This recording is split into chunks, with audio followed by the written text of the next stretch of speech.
All right, everyone, and welcome to a very special episode of Seminoles Sideline 365. I was able to find the old man tucked away somewhere in the airport, Dulles Airport, sleeping, looking for a ride home. And so he is in the building finally after a couple of episodes. We got him. He's cold, but he is here. How's it going, old man? How's it going?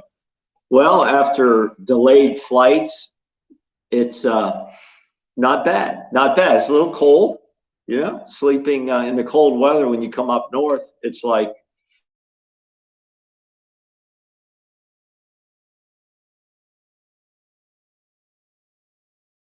I didn't shave, by the way. And yes, so we're pre-recording this just because there's going to be, we're traveling, there's internet issues, there are audio issues, so deal with us. But we know that there this.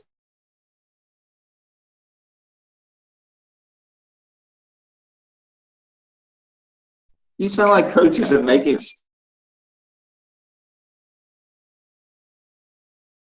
Let's dive into it. And like I said, apologize for any technical errors going on. With that, as we said, yesterday was a big day. With National Signing Day, this may go out Tuesday, this may go out Wednesday, so that's why we're kind of speaking in the past tense. But as of number 15 overall class, and if you mesh together transfer class and recruiting class, that is number 15. Just high school recruiting, it is number 18. So looking to hold on to a top 20 class, which, in my estimation, is not the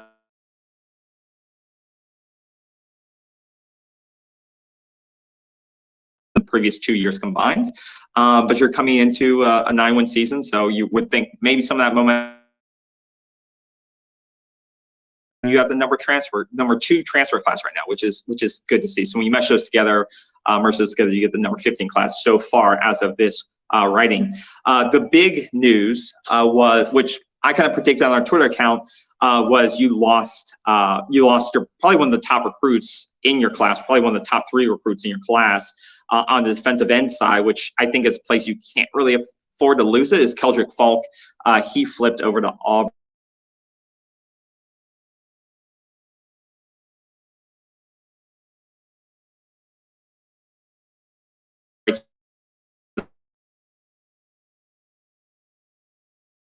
In Auburn, so you lose a top 100 player on defensive end of the ball. Now you've been done well on the transfer portal of bringing in defensive ends, but I think this is an ongoing issue where you're losing your top high school recruits at the last second, and it's an issue that is going to need to be addressed by this coaching staff. You've got to be able to close. You may not be going after big high school classes, you may be crushing on the transfer portal, but at some point you have to close the deal with these big time recruits.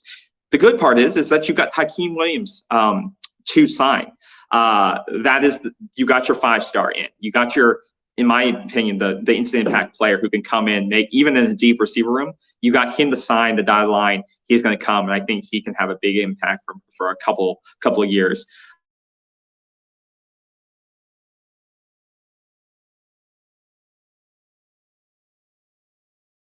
Well, let me go back to Keldrick Faulk incident. I'm not sure that was a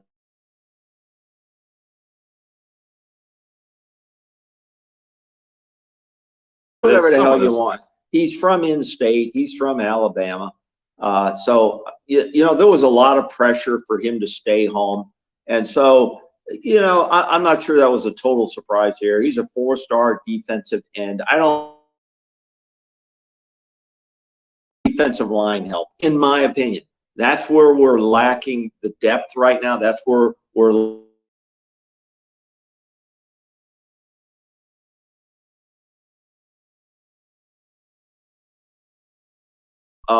it kills what we're trying to do here and bring in quality players. He would have been a quality get for this team, and it's a little disappointing, but not a total surprise in that regard. And back to what you were saying, KB, that you feel a little bit down on some of the high school games. I think that's been affected now by the portal. Yeah. I think if I'm a good high school tight end, why would I sign with Florida State now? They brought 2 guys in from the portal. Now, that's not true with the Faulk case because we definitely have a need there. He would have had an opportunity to play early and often if he would have come in, if his potential turns into performance. Okay, yep. So he actually walked away from, whereas I'm a little surprised, which we'll get to in a minute, about some of the games that we brought in.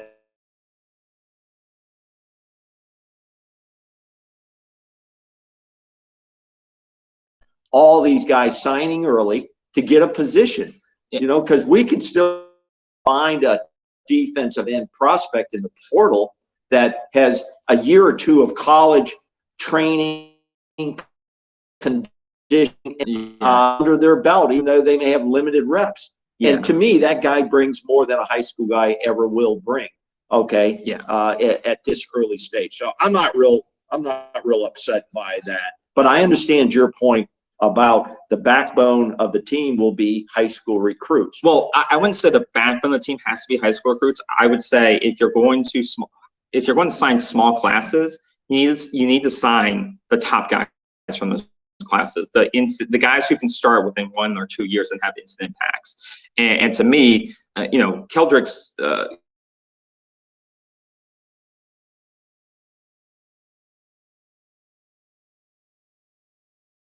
and the guys who you don't need to sign because you can find that talent in the portal, which I think they're doing. They're addressing that, like a tight end. Like if you're going to high school and trying to sign a tight end out of high school, it's going to take them 2 to 3 years, and they've immediately addressed those needs with the portal, which I think is great. But at this position, I think sometimes you can find a guy like a Patrick Payton, who it only took him a year or two to develop and make an instant impact on that line. So I think that's where you lose it. Now you do have a guy like Lamont Green coming in, who you did sign, legacy recruit. And you got Keith Sampson. Yeah, exactly. So you do have 2 guys on that line who are going to come in, and I do think be able to compete for time. But it's great to get defensive linemen in early, develop them, and have them make an impact in their second or third year, because that's a position where you need depth, because you get a lot of injuries in the trenches, and missing out on a top 100 kid is going to hurt more so than if you didn't sign a 3-star kid. Yeah, right? And it's exciting for a guy like Lamont Green Jr. He's a legacy guy. He's an edge rusher. Yep. He's 6'3", 228 from Miami. Yep. And so that's a big get. That's a big get for Florida State. He should be excited because now he's got one less guy to compete with. Yep. Right? He's got one less guy to compete with coming in his class. You got Keith Sampson, interior. He's going to probably play on the interior. And people are excited about him. People are really excited. He's 6'3", 285, 4-star guy from New Bern, North Carolina. So you get a guy coming in from North Carolina, and the whole state of North Carolina was after this kid. Yeah. But somehow he likes what he sees at Florida State, and I think he made a great choice. And he'll be competing for playing time right away. Yeah. I think they're gonna need. I don't know if there's another guy out there in the high school ranks that they really want to bring in. I think probably the best high school interior linemen are probably gone now. Not interior linemen. Yeah. On the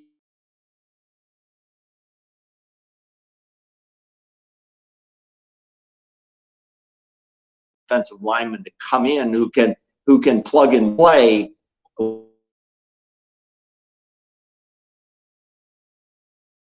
To bring up, and something I brought up in kind of our shorter shows is a guy like Braden Fisk out of Western Michigan.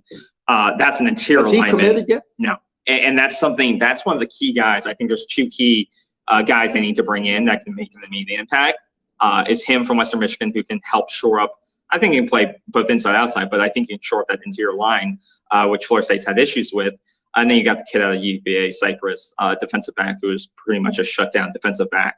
But that's on the defensive line. I think Braden Fisk, getting him locked in, that would be good. Is going to be a must now more than ever. It was before, but even with the non-signing there, I think getting him in the fold is going to be. There's a little pressure here on Odell Hagens to wrap a couple of these guys up now, because in my opinion, and we always say this, it's the trenches that win or lose most of these ball games, and on both sides of the ball. I think Alex Atkins has brought in a good variety of talent, both new high school recruits And let's see, he brought in Lucas Simmons. They got his signature today, 6'8", 300 pounds out of Clearwater International Academy, which I'm not as familiar with, and I'm from that area, Clearwater. But, you know, Gibbons, Dylan Gibbons comes out of that Clearwater area. But Lucas Simmons, 6'8", 300 pounds, offensive tackle. But it's going to take him a year or two. You know, it's going to take him a couple years before he has a chance. He's going into a crowded room now. Yeah, you got Julian Armella. You got a lot of talent that they brought in the last couple of years. And he doesn't have to worry about starting. He just has to worry about learning technique and getting better in practice. So you've got him coming into that O-line room, and who else did you have 3 transfers coming in. You have Jeremiah Byers, who we talked about earlier this week. Right. He's going to have 2 years of eligibility. He's going to be able to continue to develop. You got Casey Roddick from Colorado coming in his final year. He's going to immediately be able to contribute and go inside, outside. And then you got Keandre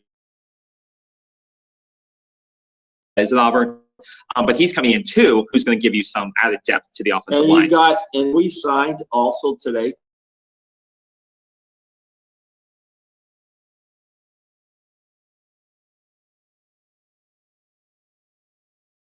Played football. I mean, Key West, who are you playing down here? The Dolphins, Stingrays, and the Sharks. But they liked his athletic ability. He's got a good frame, and that's he's a long-term project. Yeah. They like his ability. Yeah. 2 years. So that's what the transfer portal gives you. It gives you time to get these highly rated recruits, develop them, and don't have to force them into action, which was an issue with Florida State for the last 4 or 5 years, when you would have to throw guys into action because you had no depth. It would stunt their growth and progress, because they were having to face Clemson or these highly rated defensive lines, and they just couldn't handle it and break their confidence and break their development cycle. So I think what they're doing, Alex Atkins has crushed the transfer portal in terms of the guys he's bringing in, and they've already addressed the 3 holes that in Dylan Gibbons, Turntime, and Dimitri Lee. Yeah, I think when you look at this team now going into 2023 on the offensive side, I mean, I really feel really good there, except, and I've always said this, a little bit at the backup quarterback and maybe the field goal kicker. Well, I think those are the 2 huge question marks I have going in on the offensive side now, after we look at the board on what's up there from the signing day yesterday. Well, and talking about that, you do bring tonight, whenever this you do bring in Brock Glenn, who's not going to be expected, like you said, start, but he brings more competition to that room. So this is a guy that he's not going to be a guy that they look to contribute. It's the guys they already have there, which is on the team that you'd be looking at. But that's a whole new show. But Brock Glenn comes in. He was rated number 467 nationally on I think it's 24/7 sports site. But Brock Glenn, quarterback, 6'2", 195, Memphis, Tennessee. Obviously, he has some good history there with Ohio State. Norvell. Yeah, he was going to go to Ohio State. He has a pretty good opportunity in 2024 to be a real competitor at quarterback. Yeah. Because Travis will be gone after next season. So this is why the Noles need to make their big run, and they're loading up for a big run in 2023. And there's going to be pressure on this team to perform. They're going to have to get 9-10 wins and win the ACC championship. Yeah, that's another show. And then after that, but it's good because you'll have Duffy, you'll have Tate, and you'll now have Brock all competing with at least 1 year on their belt of being in the program to compete for that spot. And then if you don't like any of the options, you can go portal, because hopefully you'll come off a successful 2023. And there's been a lot of quarterbacks that entered the transfer portal with experience, a lot of top one. If you don't like any of the options, but you at least have 3 options that you could potentially replace. And I think it's finally settling into both high school recruits and the teams and college football in general. The portal is a tool there for use. You don't have to use it. I mean, you got guys at Kirby at Georgia, you got Dabo at Clemson who hang up this big award. We don't use the portal. Well, that's stupid. That's just idiotic. It's and I know, KB, you don't like me saying it, that Dion, Dion at Colorado told the team, if you don't like competition, if you're scared of competition, you don't need to be on this team. He wants people to compete, and we should want people to compete, and the kids who come into this program should also want to compete, because that's how you get better. You don't get better by playing worse competition. You get better by playing the best competition, both in practice and in games. Yeah. I want your opinion on this. I'm a little surprised of how many wide receivers we signed in the early signing here. Yeah, yeah, that's a good point. Except for Akeem Williams. No, you got Vandrivius Jacobs, who people really like. They 4-star. Yeah, they like a top player. I think he had over, just to convert, I think he had over 2,000 yards receiving this past season. He looks like a little bit like a Pokey Wilson, though. He may be a little bit taller. They got him at 6 feet, 167 pounds. I mean, he's not bigger than I am. But yeah, he's a top 300 plaid, 4-star. Now I can run though. I can still run. People like him a lot. His tape is really good. Like I said, he's had 2,300 yards in his career. He's got that build like Winston Wright. Who else? Micah Pittman? Micah Pittman. Yeah. He's got that build that maybe they're going to mold him when those guys move on. Yeah. He can move into that type He could of be a role. slot guy. And like you said, they haven't brought any more receivers in from the portal, which I don't think they need to. No, wait, did you mention Darren Lawrence?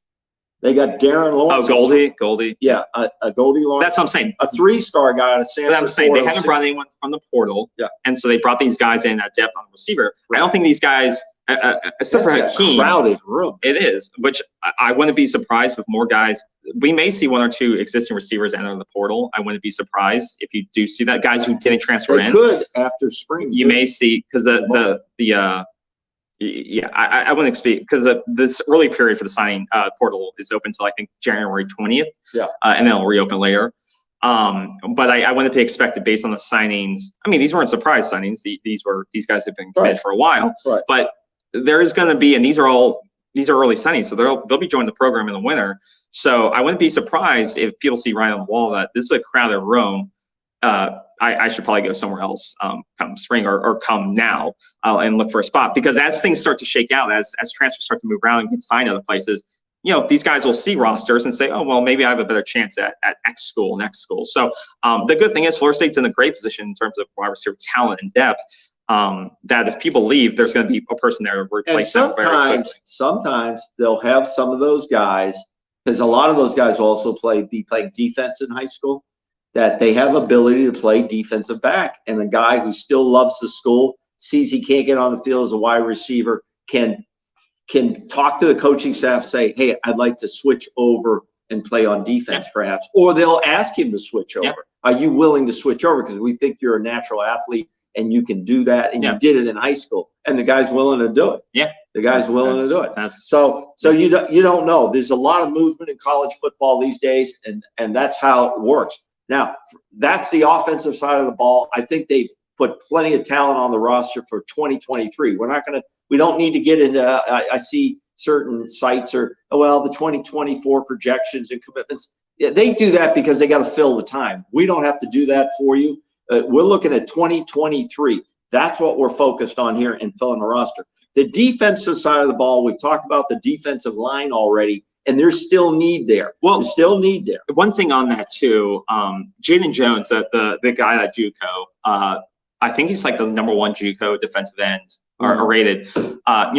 Maybe that affected Keldrick Faulk's decision not to come, along with Jared Bruce potentially coming back and stuff like that.